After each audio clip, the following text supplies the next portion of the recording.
What is happening? MJ Lennon here. Welcome to the Fitness Business Life podcast. And as usual, I am here with my co-host, Steve O'Clock. Steve O, say hello, bro. Hello, brother. What's happening, guys? I hope you're doing really well. Oh, God. So listen, we videoed this yesterday. We done this yesterday, but we weren't happy with it. And that is not how we do things around here. So we decided that we would just do it again. Yeah, so we've got a bit more structure. We've got a bit more structure. And like I say, it's just not how we do things around here. It's not in our culture, which is exactly what we are going to talk about today and why that is important. So Steve-O, what the fuck is a culture, dude? Well, the definition of culture, after I googled it last night, Right, is okay. ideas, customs and behaviours of a particular people or society. Now, that is kind of difficult to kind of pinpoint in one way. So what we've done is we've actually come up with a list of things. We're going to take them one by one and we're going to talk through them and explain why it is important, or at least why you should be thinking about including these types of things into your business, into your life. Your family. Absolutely. So we'll rattle through the headings first of all, and then we'll go into depth with them.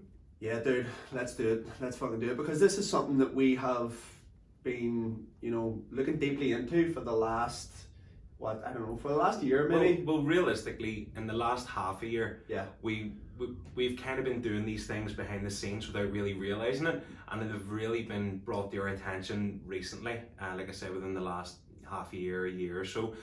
But it's really good to know that things were already happening that way, but now we know the details and why things work the way they work. We can kind of pay more attention to them and get the most out of them. Of course, and that's essentially what this is for the listener as well. Yeah, so we have 6 headings that this idea of culture kind of falls under, that we think are very important. The first one is a feeling of belonging. The second one is a bond. The third one is an ethos. The fourth one is an environment. The fifth one is an identity. And the sixth one is an experience. So we'll take a wee second, let you mull over that a wee bit. And then what we're going to do is we're going to get stuck in and we're going to take them one by one and explain what we mean by those headings and why they're so important to have. Within your business, within your personal life, within your family. Absolutely. Okay, cool. So we're going to start with a feeling. Yeah. So, define what that is. Like, how do people know? And when you're in the midst of a culture, like, how do they get that feeling?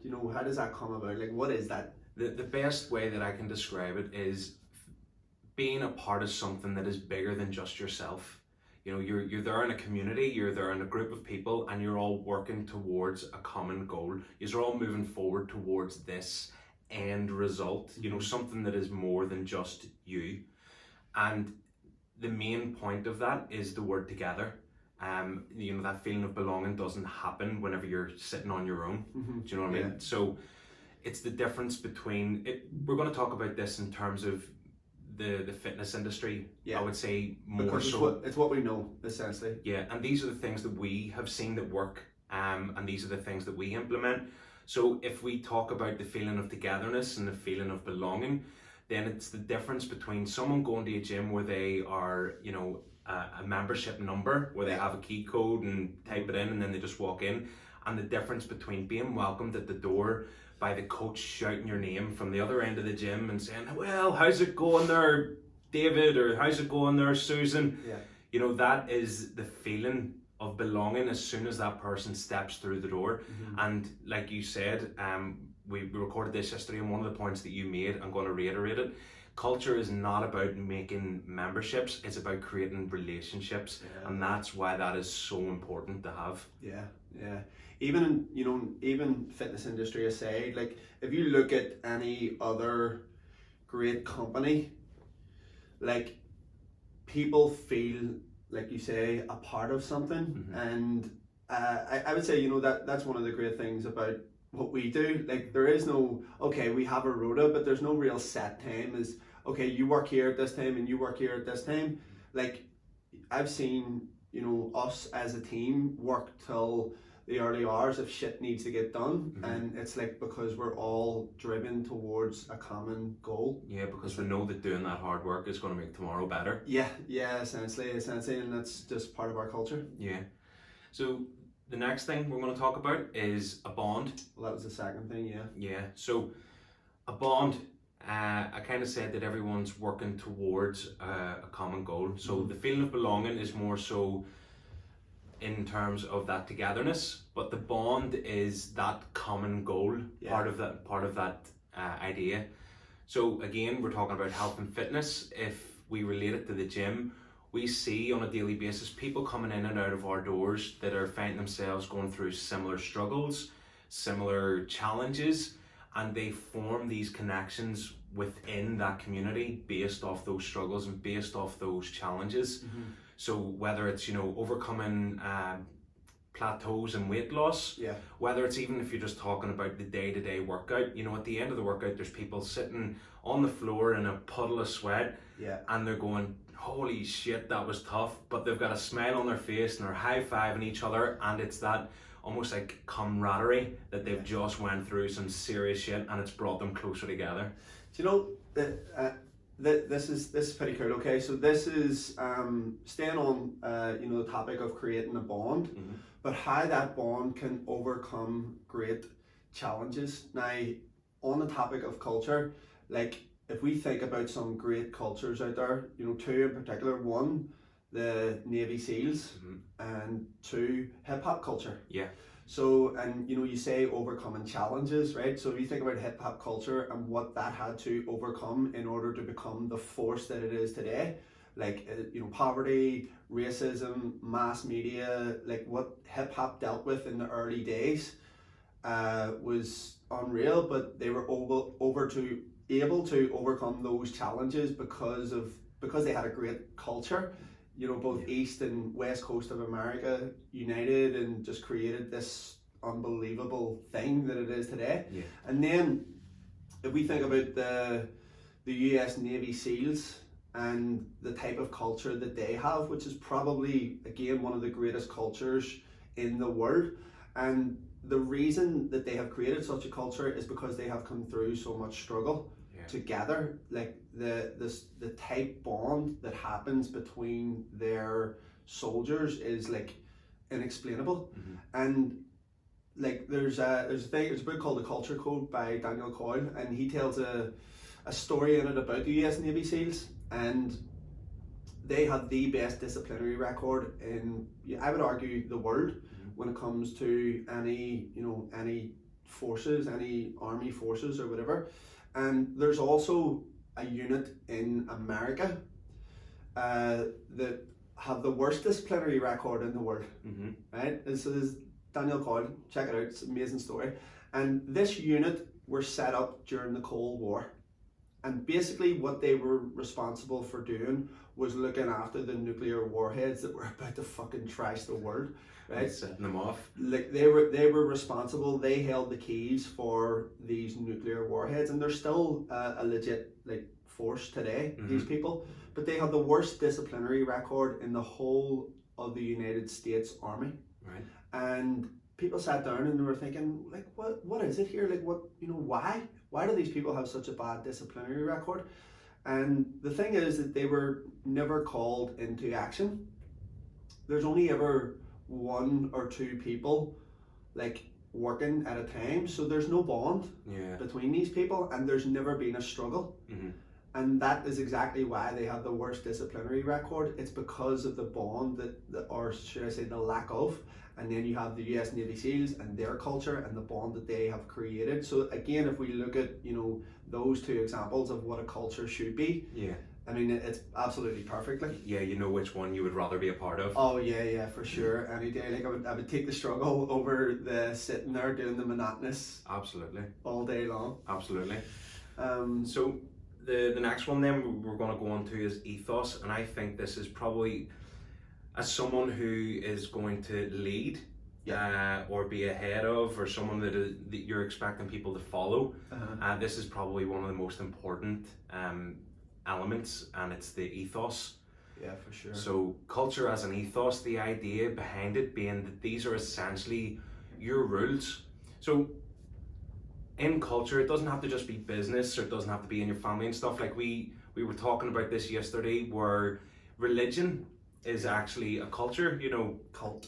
Yeah, we'll not get too much into that part of things, but yeah, essentially they have a leader, they have a set of rules, and you know, if we're talking about Christianity, we have the Ten Commandments. Mm-hmm. These are the things that you need to do to be a part of this culture. These are the things that you need to do to get to this greater place that we talked about in the previous points, you know, essentially heaven. Yeah. You know, so if you don't follow these rules, then you're not a part of our culture. Yeah. You know what I mean? Yeah. There's somewhere else for you to go, and Christianity's hell or whatever, and in our case it's just to another gym. You know, Yeah. it's not the eternal Get the damnation. fuck out of here, that's not how we do shit here. Yeah. But I mean, like, once you set those rules, you know, you're able to say things like that then, you know, this isn't how we do things, or on the other side, this is how we do things. And with that comes, you know, structure. Mm-hmm. Because if you don't set those rules, then you're allowing space for somebody else to come in and do that. And if that's the case, then the culture that you want to create may not be the culture that you have at the end of it. Yeah. So you've got to take control of that. I suppose for anyone listening here, you know, it doesn't happen overnight. Mm-hmm. Like, it takes consistency, it takes repetition, it takes a lot of fucking hard conversations to get you to the point where you want to be, internally and within a group. Yeah, absolutely. Because, you know, for the sake of the culture, are you really going to let one bad thing going on affect the rest of, you know, the community? Yeah. Do you know what I mean? If there's something that isn't sitting right, or you're allowing something to continue happening that you know goes against your culture, or goes against your ethos, then, you know, it's going to bring it down from the inside, and it's not going to last. And on that kind of note as well, if that person is you, and you're not walking your walk, and you're not living by the rules that you have set out for these other people to live by, you're going to be seen as a hypocrite. And sooner or later, you know, people are going to take notice of that, and they're going to start dismissing your rules, and it's going to be all chaos. Mm-hmm. You know, because no one's going to have respect if you don't have respect. Yeah. I love that saying, if you see something off culture and you don't do something about it, you've set a new culture. Yeah. You're setting the standard, essentially. Yeah. So we are going to talk about environment next, and this is a massive one for me. And if you go back and listen to the previous podcast where we speak about discipline, and you know, just on I suppose our environment and a lot of the things that we do as a team, you know, it is based around discipline. It is based around being on time. I was about to say high time. It's just routine. It's based on being on high time, which is fucking 10 minutes early. And if you're on time, you're late. Yeah. If you're late, you're fucking dog shit, basically. And you know, it's that type of environment where it's based on, you know, personal development. It's based on education. It's very much based on growth.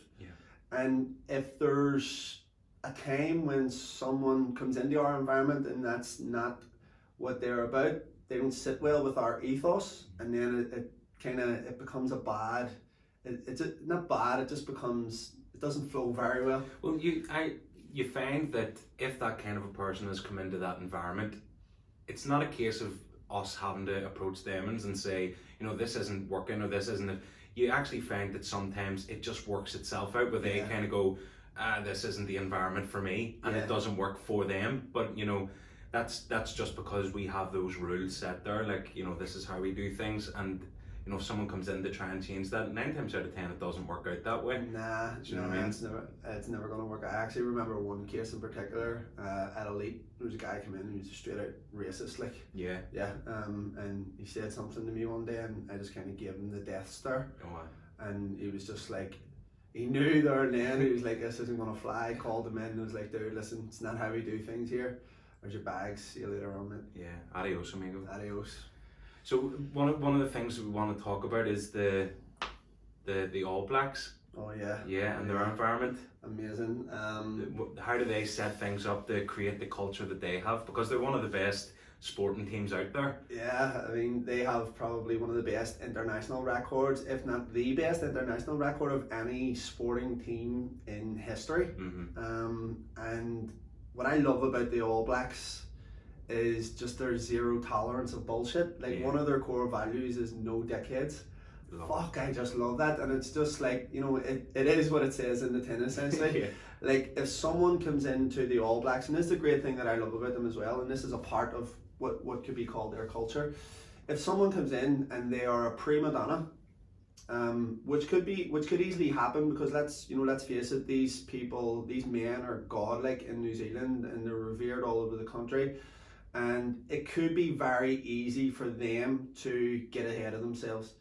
And if they come into the team and they do anything that the team feels is, you know, causing friction or causing something that's gonna, you know, bring their culture into disrepute, that person gets brought in, not in front of the managers, not in front of the board.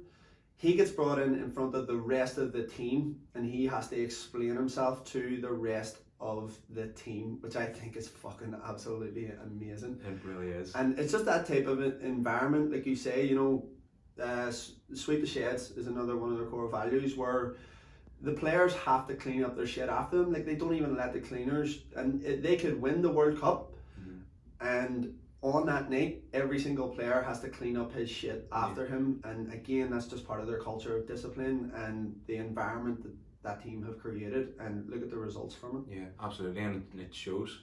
Yeah, amazing. So we've covered, you know, a bit about what culture is. We've covered a feeling, a bond, an ethos, an environment. So the next one we spoke about was an identity, right? And again, we're going to relate this back to the gym a wee bit, but give us another couple of examples of what a cultural identity might be.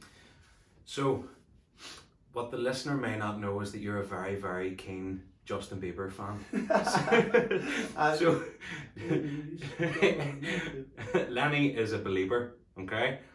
And if you like Star Trek, you are considered a Trekkie.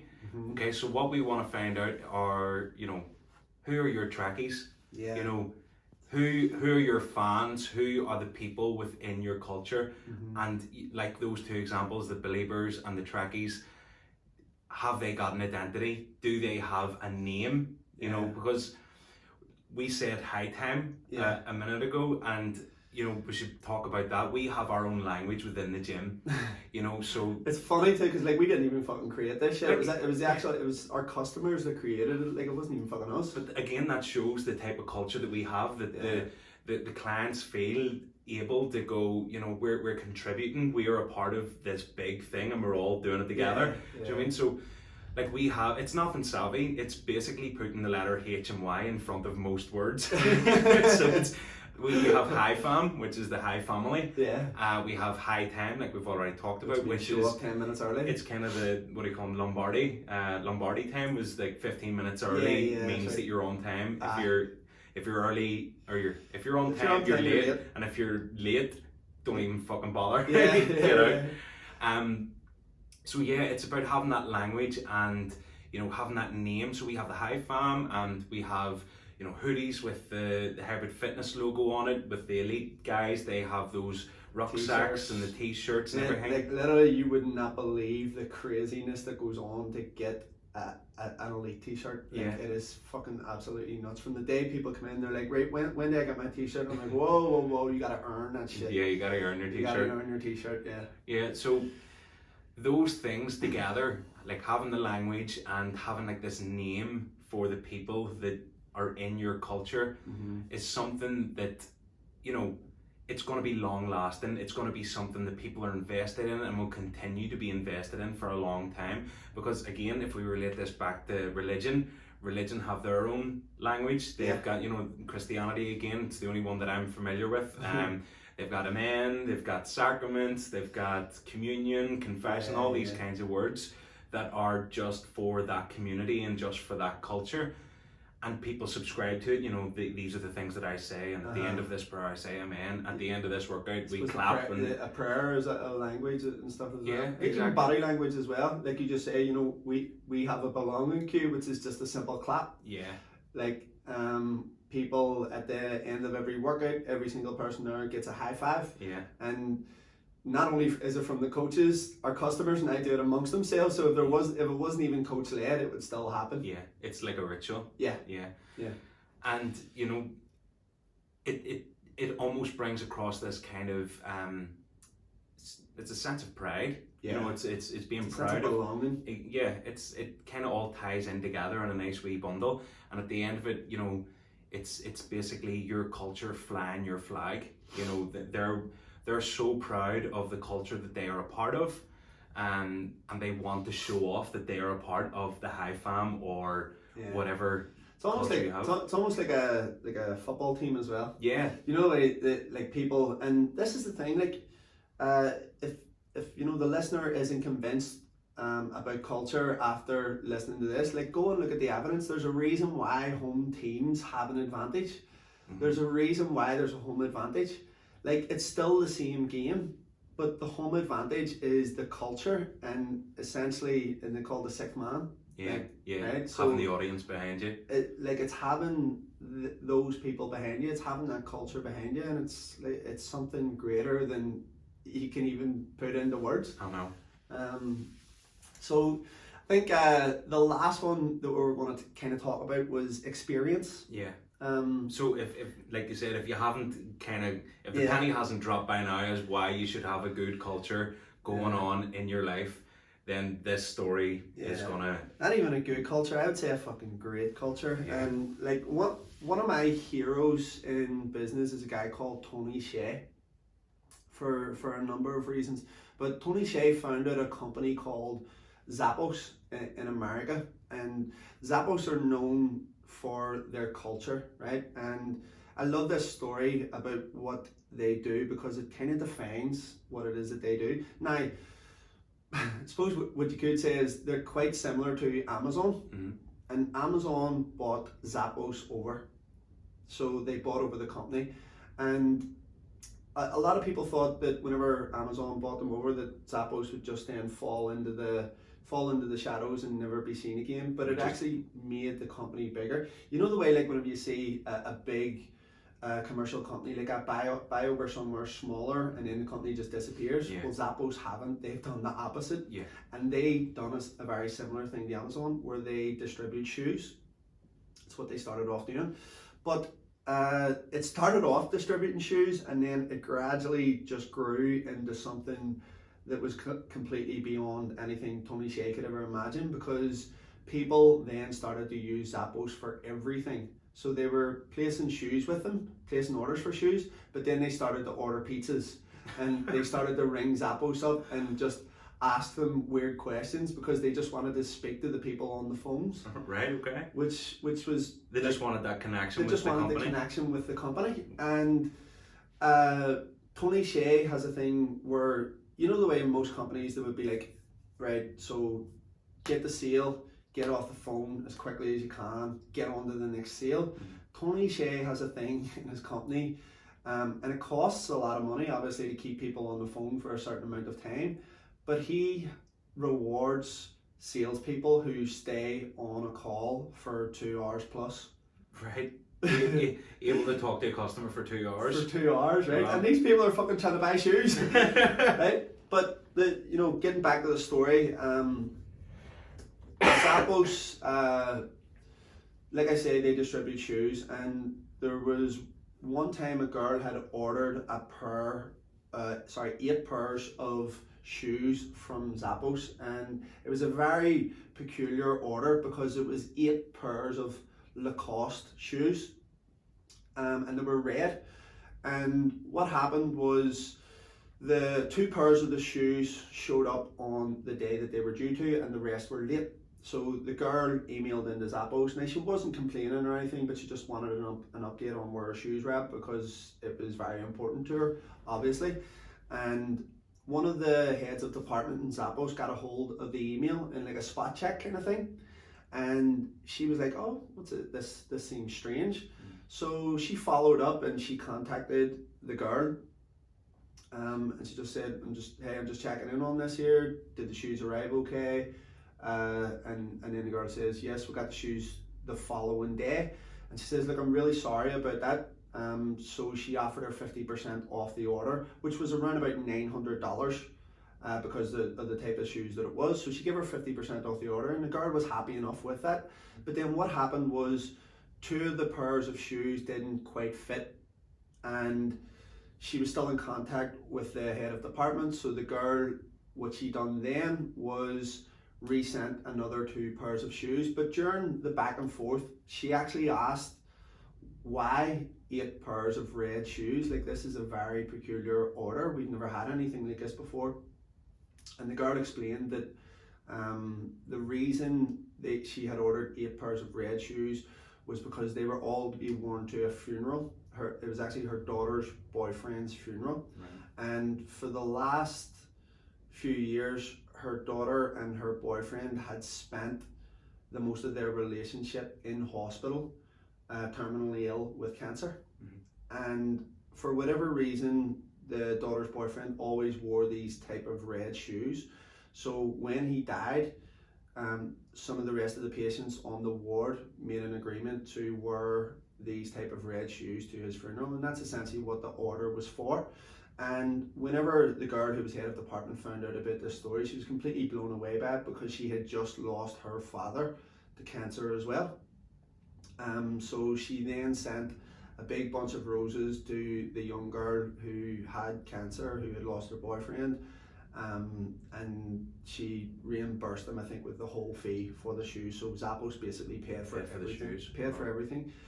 Then, because she had kind of built up a relationship with this woman, a couple of days later, there was another package arrived in the post for this woman, and it was an all expenses paid trip to Las Vegas, to Zappos headquarters, where they flew the mother, the daughter, and some of her brothers and sisters out to Las Vegas, paid for everything, paid for their hotel, brought them to all these amazing places. And apparently the office headquarters in Zappos are like unreal. It's just like a big playground, which is like an open attraction in Las Vegas as well, and they brought them all around there.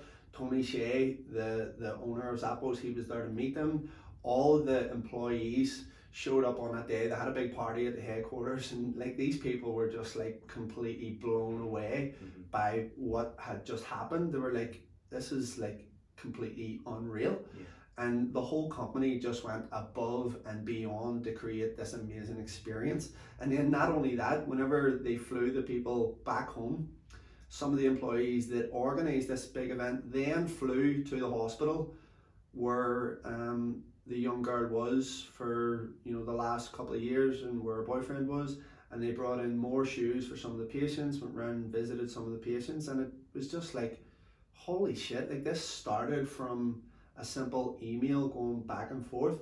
And, you know, going back to an experience, like, the reason why Zappos are such an amazing company, such an amazing culture, is because they create experiences for people exactly like that. And that is what just fucking, and that's why Tony Hsieh is my absolute hero. Like, I don't think there's anybody can't look at that and go, holy shit, you know, if there was ever an example of why you should have a great culture, that is exactly it. Like. Yeah, it's something to absolutely aspire to, and like the impact that would have had on both the family who were involved in it and also the guys who work for the company, because let's not forget about the culture within those guys. You know, they organised the meetup, and they organised obviously the party at the headquarters and stuff as well. Absolutely, it ended up on national news as well. That's crazy. Mad. You know what I mean? And again, like you were saying, it all started off from a few emails, and basically it was that head of department just going above and beyond to create a relationship rather than just having someone being an order number. You know, actually taking the time to go in and figure out what was going on in this case. Yeah, absolutely amazing, dude. That's class. Yeah. So you know, I suppose to finish off, we should ask the listener, like, what type of culture have you got going on? Is it one of vultures, or is it one of cultures? Yeah. You see what I'm saying? Like, you know, is there people around you that aren't contributing to the type of culture that you want? And if not, then maybe it's time that you actually do something about that shit. Yeah, take control of it. Take fucking control of it, and it requires discipline. But if you want all that, then just go back and listen to a previous episode and make sure you share this shit with a friend. Take it easy, guys. Adios. Bye bye.